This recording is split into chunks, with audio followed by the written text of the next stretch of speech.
Eh bien, salut tout le monde, ici Jaurès de la chaîne en programme. Nous nous retrouvons aujourd'hui pour une nouvelle vidéo sur notre série Real-Time Chat avec Flutter et Firebase, dans laquelle nous allons voir comment connecter un utilisateur à Firebase. Alors, si tu n'es pas encore abonné, je t'invite à le faire et d'activer la cloche de notification pour ne louper aucune des prochaines vidéos de la chaîne en programme.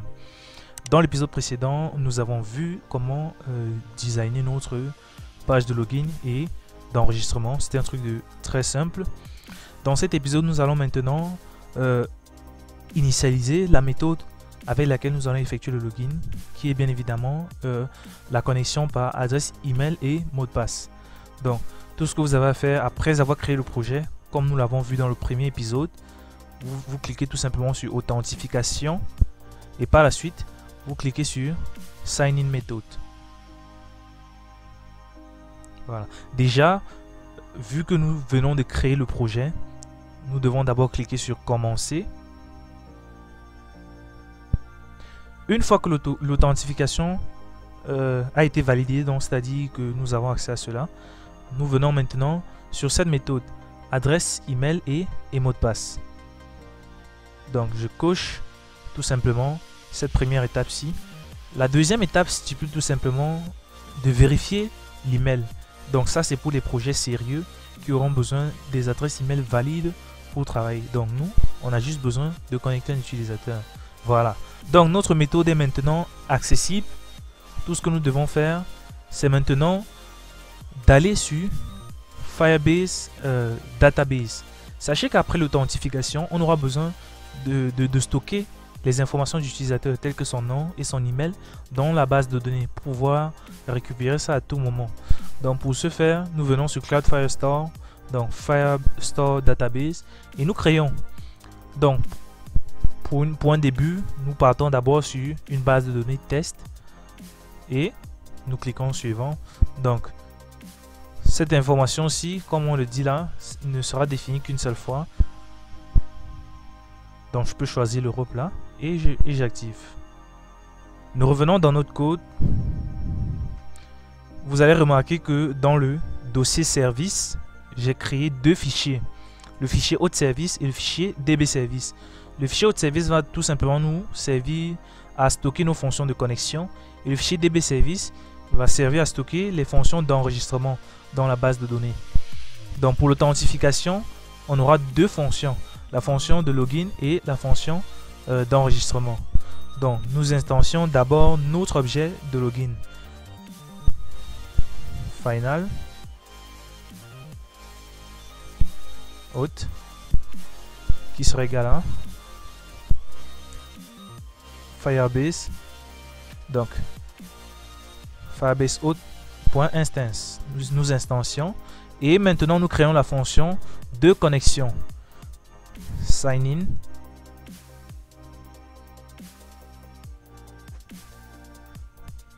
Qui va prendre en paramètre deux éléments, string email, string pass. Nous faisons un try catch pour lever les exceptions.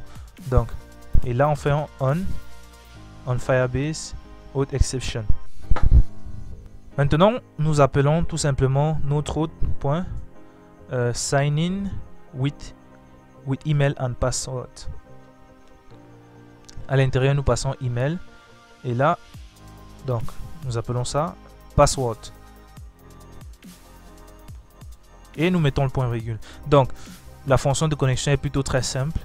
Nous faisons pareil sur la fonction d'enregistrement. À l'exception près que la fonction d'enregistrement, elle va contenir de nouveaux éléments.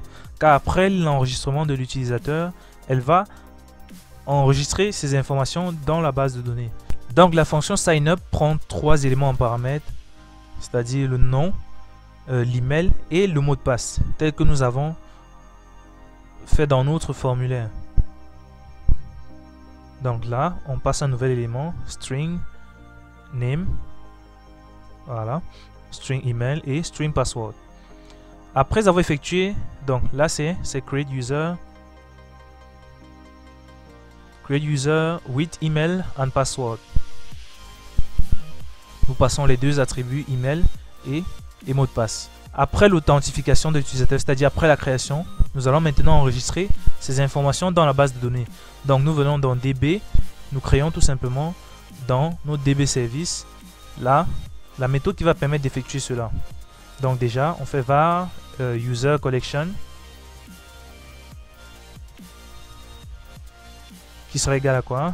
Firebase Firestore.instance.collection. Et là, nous passons le nom de notre collection. Donc, ça sera tout simplement la collection user qui va sauvegarder les différents utilisateurs de la plateforme. Et là, on crée save user. Dans notre save user, pour une bonne manipulation, nous devons créer un objet user que j'ai déjà effectué ici. Donc, je vais tout simplement détailler. Donc, le user en question, il est constitué d'un name, d'un email et d'un UID. Le UID permet d'identifier un utilisateur de manière unique. Et là, nous mettons cela dans un constructeur et nous faisons deux méthodes en particulier. La méthode FromJSON qui permet de transformer un map en un objet. Et on a maintenant la méthode toMap. C'est cette méthode que nous allons utiliser pour sauvegarder l'utilisateur. Car Firebase manipule facilement les fichiers sur le format map. Donc nous revenons là et nous allons passer. Si vous avez bien constaté, vous voyez que j'appelle toujours mes différents objets en commençant par la première lettre de mon application. Donc cela permet d'éviter les conflits avec d'autres classes. Donc je viens là, un CUser, l'utilisateur à sauvegarder. Et je fais toujours mon try catch. Et à ce niveau, j'appelle tout simplement mon user collection.doc. Donc doc veut dire que nous voulons sauvegarder un document. Et pour stocker le document, vu que ce sont des utilisateurs, donc je vais passer user.uid. Car après l'authentification, j'aurai accès à l'UID de l'utilisateur. Et là, je fais .set. Et tout ce que je fais ici, c'est tout simplement user.toJSON. Donc, je mets ma fonction de type asynchrone. Et là, je fais tout simplement un await. Donc, ma fonction saveUser est terminée. Je reviens à ce niveau dans le haut de service. Là, j'appelle tout simplement dbservice.saveUser. Maintenant, je vais constituer mon utilisateur. Donc, CUser. Et je mets ma fonction de type asynchrone. Donc, je fais pareil ici. Asynchrone. Donc, on peut faire là un future de type bool, par exemple. Et dès que l'authentification a été effectuée correctement, on fait un return de true. Dans le cas où on a un échec dans l'exception, on return false. Je fais pareil sur return de true. Donc, dans la mesure où on n'a pas d'exception, on va return true, et dans le cas contraire, on return false. Donc, après avoir créé cela, nous venons maintenant constituer notre utilisateur.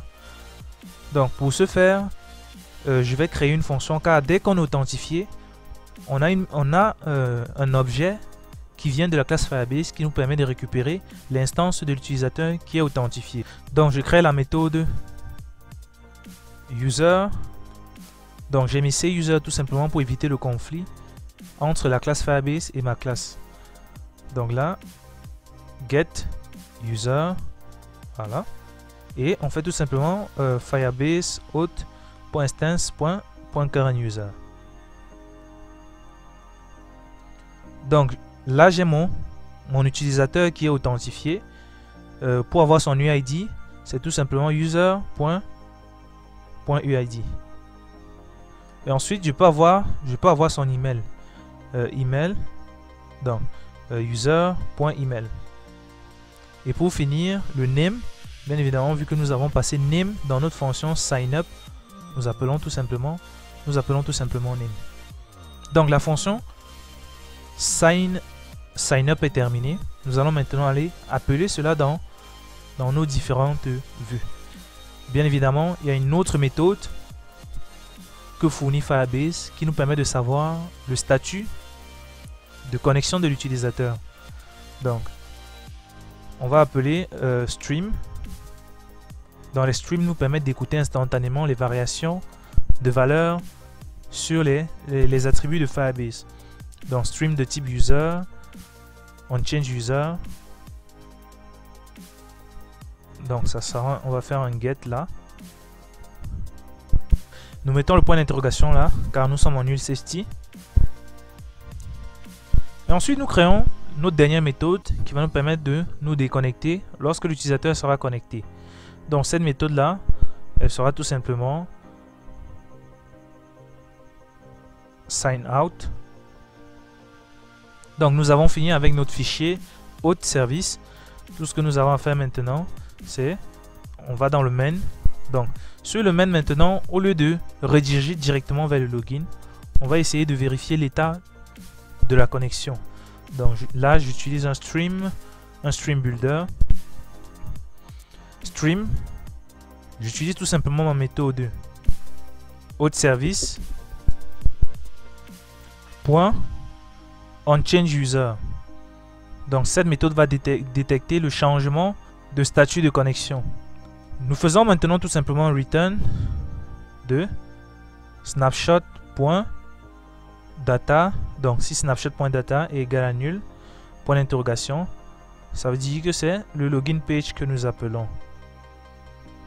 Dans le cas contraire, c'est le home page. Après avoir effectué notre petit test, donc si data est égal à nul, ça veut dire qu'il n'y a pas d'utilisateur inscrit en local. Cela veut dire que l'on est déconnecté. Donc on affiche le login page. Dans le cas contraire, c'est le home page. La première étape à passer sur une autre application, c'est l'enregistrement. Donc on va sur sign up. Et là, bien évidemment, je n'ai pas fait de validation. Vous pouvez le faire, ou si cela vous intéresse, vous laissez en commentaire et on pourra peut-être faire une vidéo dessus. Pour l'inscription, nous arrivons là, dans le on-press. Tout ce que nous appelons ici, c'est tout simplement await auth service .signup. Nous passons le name controller.text, email controller.text et bien évidemment pass controller.text. Donc une fois les trois valeurs effectuées, on fait tout simplement un navigator.context.pop. Donc vu que nous avons navigué sur register, il faudrait que après l'inscription que l'on ferme le register pour pouvoir être redirigé sur le home. Donc allons voir à quoi ressemble le home. Donc c'est juste une simple page home et avec un bouton dans lequel nous appelons la fonction de déconnexion. Donc vu qu'il n'y a pas de validation, je vais mettre des valeurs arbitraires à ce niveau là. Donc nous enregistrons. Donc nous avons une erreur dans notre console. Essayons de cliquer et voir où cela nous redirige. Donc là on nous dit que firebase.instance.currentUser est égal à nul. Donc lors du sign up, nous avons omis de mettre await ici, ce qui aurait permis à ce que l'authentification se fasse complètement pour que cet élément-ci ne soit plus nul avant d'être utilisé à ce niveau-ci. Donc je suppose que l'inscription a été effectuée même si on a eu une erreur. Donc je vais supprimer cet utilisateur et je vais recréer à nouveau. Donc bien évidemment l'authentification s'est effectuée. Ça veut dire que notre auth change fonctionne correctement. Donc la déconnexion aussi, pareil. Nous repartons inscrire notre utilisateur. Nous cliquons à nouveau sur enregistrer.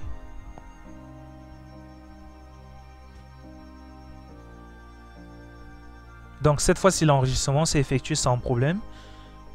Si nous allons sur notre base de données, donc dans Firestore Database, là nous allons remarquer la création de notre collection user avec bien évidemment l'email op@gmail.com et le nom on programme.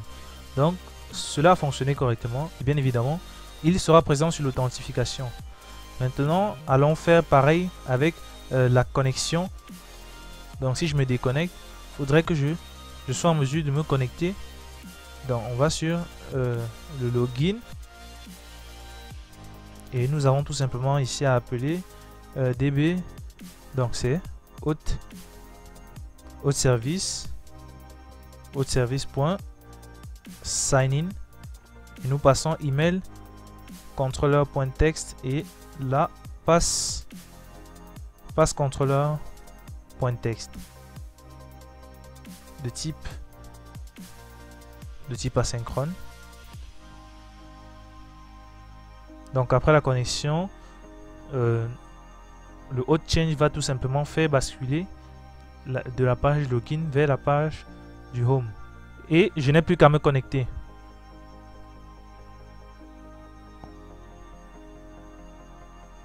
Donc là nous voyons que la connexion fonctionne parfaitement. Donc nous sommes arrivés au thème de cette vidéo dans laquelle nous avons réalisé l'authentification et l'enregistrement d'un utilisateur. Alors n'hésitez pas à vous abonner et d'activer la cloche de notification pour ne louper aucune des prochaines vidéos de la chaîne On Programme. Si vous avez des préoccupations, comme toujours, bien vouloir les poser en commentaire. Je me ferai un plaisir de vous aider. Et bien évidemment, si votre problème nécessite beaucoup plus d'attention, le groupe Telegram est dans la description. Vous avez tout simplement à le rejoindre et à poser votre problème là. Et j'essaierai au mieux de vous aider. À la prochaine pour une nouvelle vidéo.